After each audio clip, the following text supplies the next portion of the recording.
Buying a house out of state is one of the easiest ways to make a $20,000 or even $50,000 mistake, and most buyers don't even realize it until it's too late. Because the process isn't just buying a house, it's learning a completely new market, new rules, new costs, and making decisions from a distance. In this video, I'm going to walk you through exactly how to buy a house in another state the right way, step by step, especially so you don't regret it later. Make sure you stay until the end of the video because I'm going to be highlighting some of the biggest mistakes that home buyers buying houses out of state make so that you can know what they are and completely avoid them. And honestly, these are the ones that cost people the most money, so definitely stick around. Hey guys, if you're new here, my name's Ashley. I'm a licensed realtor and I work as a matchmaker, so I pair relocating home buyers with quality, vetted local real estate agents all over the country, and I also help relocating home buyers step by step from wherever they are today until move-in day. So because of this, I see what works and what doesn't, and I'm here to share both with you. So if buying out of state can go this wrong, what's the right way to do it? I'm going to walk you through the exact steps now. Let's jump in. So the first step, and honestly the most important, is getting really clear on your location. Where exactly do you want to move to? Most people think they're choosing a house,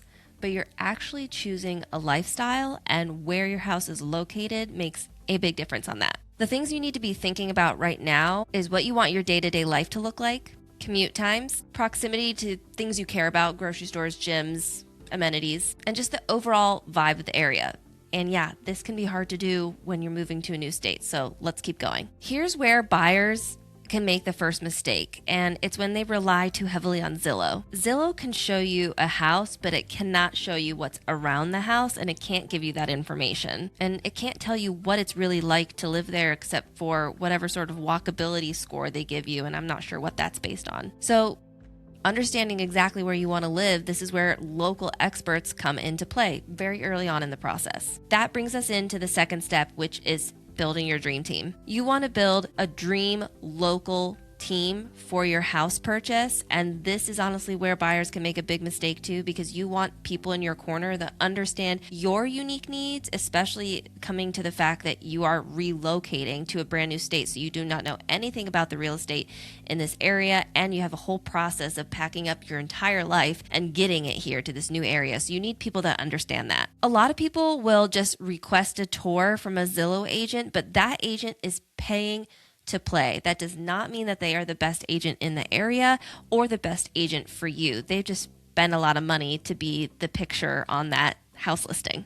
In fact, when their picture's on that house listing, it's not actually their listing. They're just paying to have that advertising spot. So this is a mistake because you really do not know who this person is and what their qualifications are. And the second that you request a tour, they're going to be hounding you to bring you through the process. And that doesn't necessarily mean that they're the best agent for you. These agents could be brand new to real estate, or they might not understand relocation at all, or they might be new to their area and not be a local expert. And they might just be looking at you like another number and not a human that really needs not just to buy a house, but to move their whole life to a new area. So we want someone that understands that about you. When you're buying out of state, you need a real estate agent and a local dream team that's going to be boots on the ground for you, because there's going to be times where you're not going to be able to tour houses in person or get an understanding of the local area, and you're going to need your agent to go above and beyond and to do these virtual tours for you. A strong agent that understands a relocating home buyer should be giving you really honest feedback about the areas, especially based on what you have said is your ideal lifestyle, giving you an understanding of when a house is overpriced or when it's a really good deal since they know the local market best, helping you understand what's normal in that specific market at that time. Is it a buyer's market, a seller's market? How do things move, and what does the local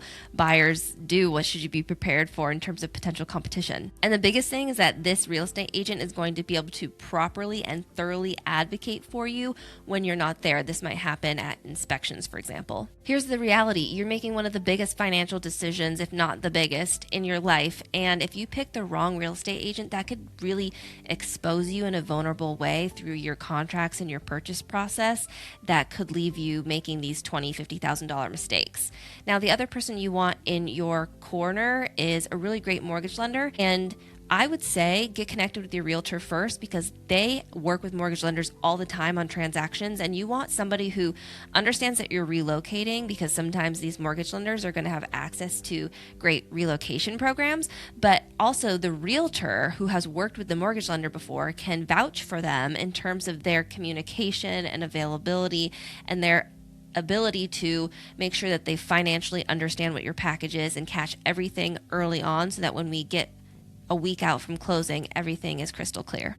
That brings me into the third step, which is getting financially prepared. Especially when you're a relocating home buyer and moving to a brand new state where real estate laws can vary differently and the transaction processes can vary differently. You want to make sure you are prepared financially, not just in getting pre-approved by a mortgage lender, but how much are you going to be expected to put down on the house in this area, and what other unexpected financial costs might be a part of the process in this new state. Buying out of state often comes with costs that people are just very surprised by and unaware about. First off, you're relocating, so you have massive moving expenses, and that means that you need a certain amount of money in your bank available for you to do the actual move. And this is really critical to work with a mortgage lender that understands that, because they're going to be looking at what your financial package is and what's in your account and wanting to make sure that that doesn't change too greatly, but you're probably about to spend upwards of thousands of dollars to do the actual move. So you need to make sure that that communication is clear, and then that's not going to impact your eligibility to close on the house. And then of course, depending on where you're moving, there's different property taxes and different insurance rates. So if you're moving to somewhere like Florida where there's a lot of hurricanes, you want to be prepared for potentially a higher insurance rate on the house. And then of course, specifically if you go into a neighborhood with an HOA,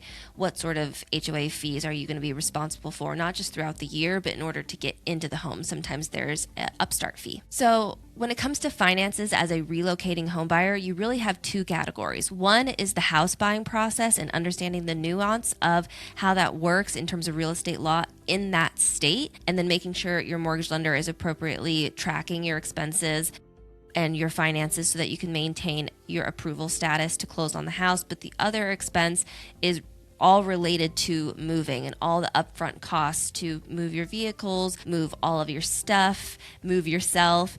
And this is where something like a moving budget could come into play. So stick around and I'll tell you a little bit more where you can get access to a really great customizable moving budget. Step 4 is the touring strategy. And this is critical when you're out of state, because I'm going to be willing to bet that you either cannot get to this new state at all, or at best you can make 1 or 2 visits to the state during the house shopping process. So this is where virtual tours and virtual walkthroughs and your agent being that boots on the ground support system is going to come into play. You really have 2 options. Option 1 is that you travel to see the house, and that's just going to depend on the timeline, how much time you have between today and when you need to be in the new state, and whatever sort of financial expenses you're willing to give towards that process. This is going to give you a lot more confidence in whatever you're buying, but you have just certain pressures financially and timeline wise. And your second option is to buy remote or to buy sight unseen, at least by yourself. And this is where you're going to rely heavily on your local team, and you can have your real estate agent touring the house. You might even be able to ask your mortgage lender to support.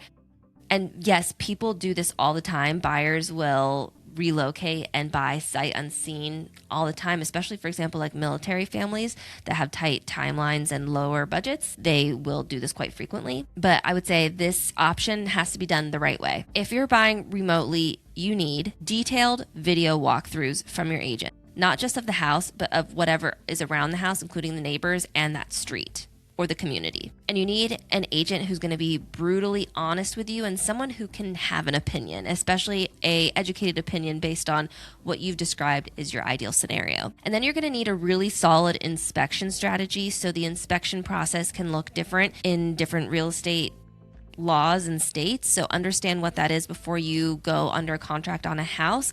Make sure you are feeling really solid about who your inspector is and what kind of information you're going to get, what that timeline looks like, and what sort of financials are tied to this part of the process. So if you find something about the house that scares you, can you back out, and what would be the financial ramifications of that? So make sure that you understand financially what you're in for in terms of inspections before you go under contract. Because here's the thing, when you're house shopping and you're doing it online, it can go 2 different ways. It can be where you're seeing beautiful photos of the house and you fall in love with the house before you've even toured it, And then when you see it in person, you're like, this is nothing like the photos, or the neighbor is a hoarder and you don't want that. Something could happen that you are just unaware of.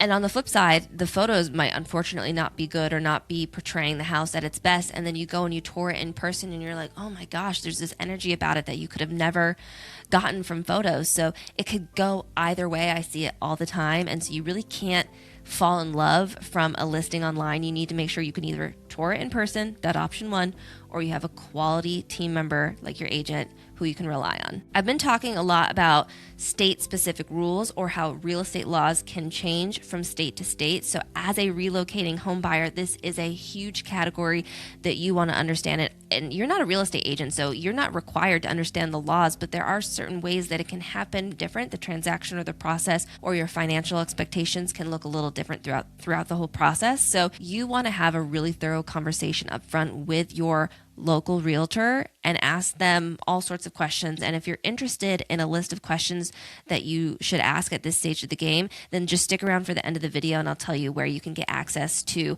all sorts of questions and information that you should be gathering at the appropriate stage in the process. For example, in North Carolina, and this is pretty unique, but it's something to give a great example with. In North Carolina, there is due diligence, and that's a due diligence fee that you have to pay when you go under contract immediately, and that money goes into the seller's pocket and is non-refundable. So this is an example of how you want to be financially prepared at the start of the process, not just the money you need to give at closing. Other states might use real estate attorneys during the process, so that could be a fee associated to the closing. And then lastly, inspection timelines can be a little bit different. So these are questions to make sure that you have full understanding of before you dive any further. And lastly, you want to have an exit strategy. So if you end up buying this house, especially sight unseen, for example, or you're buying it and you've toured the area 1 or 2 times after a couple visits, you thought you loved it, but once you lived in it for 6 months, you're like, no way, Jose. One way or another, how it plans out for you, you want to have an exit strategy. So a couple things that you can consider early on in the process, again, especially if you're buying sight unseen, is just to have a conversation like, what if I move here and I absolutely hate it? What could I do? Can I rent this property out? And if so, for how much would that cover my mortgage? Will this area be easy to resell in? So if you really don't like it and you want to resell at some point, what's that process going to look like for you in that market at that time? These are conversations you can have with your realtor early on in the process, and this is very unique to a relocating home buyer. These are definitely valuable questions to ask, just so that you have a little bit more peace of mind if anything goes awry and it's a little bit too late because you have signed on the dotted line. What are your options? So I told you if you stuck around the video, I would give you a couple of the biggest mistakes that relocating home buyers make so that you can avoid them, and I'm going to give those to you now. The first one is choosing based on price alone. Just because the house is cheaper does not mean it's better for your lifestyle. You want to look at things like local amenities, nearby attractions, commute times, things of this nature. This is going to impact your day-to-day and how you live your life.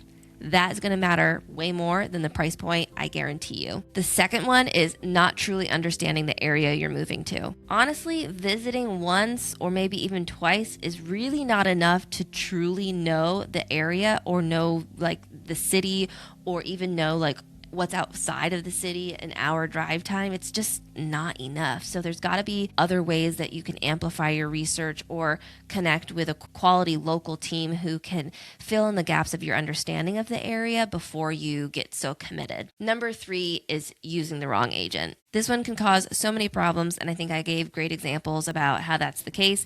You want to be able to trust your agent, so work with an agent that's been referred to you, because then you know that this person comes with a quality referral. Someone else out there knows that they have done a great job and knows that they would be a great agent for me. So if you can get a referral, do it that way. Number 4, and I would say when it comes to the financials, this is a big one, and it's just understanding the cost and the cost difference when you're buying a house in different states. People tend to focus on the home price and ignore everything else. So like I said, insurance could be totally different. Your closing costs could be different. When you have to make payments in the process could change. And then on top of that, you're relocating and you need to understand what your budget should be to do the actual move and how might that affect what your finances look like in terms of closing on the home. And that's why you need the great mortgage lender, right? We talked about all this. So making sure you have a really clear understanding of your costs. Number 5 is rushing a process because of a timeline. Now, in this entire video, I've been talking about you as a relocating home buyer. And if you are feeling rushed or pressured and you do not feel 100% certain or you're not willing to take the risk, then I would strongly suggest that you consider renting first.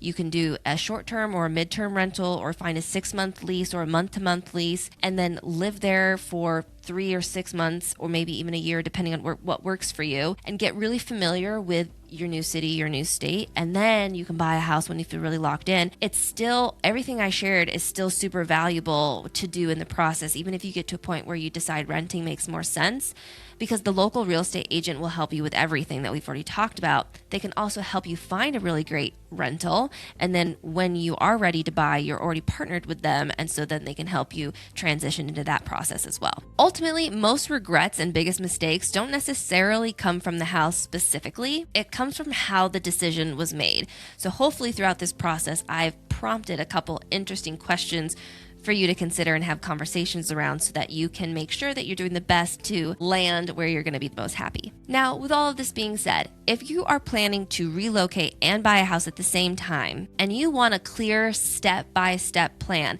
it'll capture wherever you are today and get you all the way to move-in day, I created something called the Relocation Roadmap. It's a digital asset, and it's self-paced, and it's very customizable. So you can get in and you can tell the program basically where you are in your journey.